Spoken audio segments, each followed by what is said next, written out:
how do we, as ethics and compliance professionals and HR professionals, how do we magnify our impact? Well, you do that by crowdsourcing risk. Oh, hey! All right, so we're rolling out the 2020 benchmark report by Compliance Line, and we want to give you a little bit of an insight into this issue of your severity percentage. So we look at severity 1 and 2 being at around a combined 10%. So what are 1 and 2? Severity 1 is the biggest issue. This is something that is both a severe action that has a lot of danger against your person or your property or something like that, and it's urgent. Maybe it's going on right now. A severity 2 is the same type of issue, but you maybe have some time, a couple hours until the next shift starts or something, to follow up with it.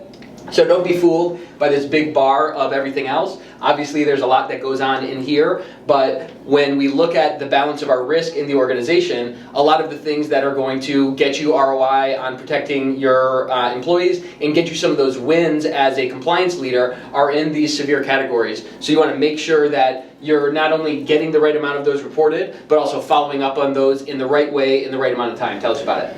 So issues in this, if you have too many severity calls, those can be driven by a couple of things. One could be a definitional issue. If you're calling every single call a severity, and they're not all actually severities, then you're going to want to adjust those definitions so that things are categorized correctly.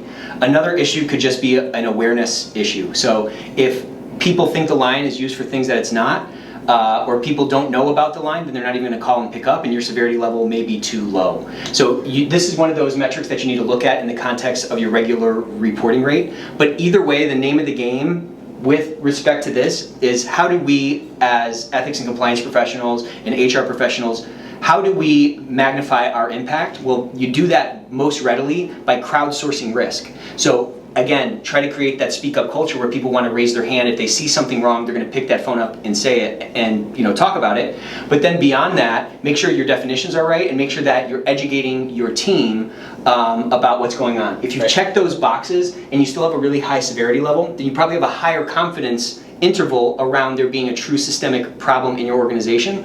And even with that, again, try to crowdsource as much as you can. It not only drives more ownership, but it gives a voice to people who are many times not asked for their opinion. So things like roundtables, trying to identify, using fair process, trying to identify solutions to a systemic risk in your organization can allow you to quickly change a process or change a procedure or change a policy in order to stamp that risk out. So the name of the game is first understanding, do I have a true severity problem? If you do, then how do we go ahead and start weeding that garden of risk, right? That's it. That's it. So see ya.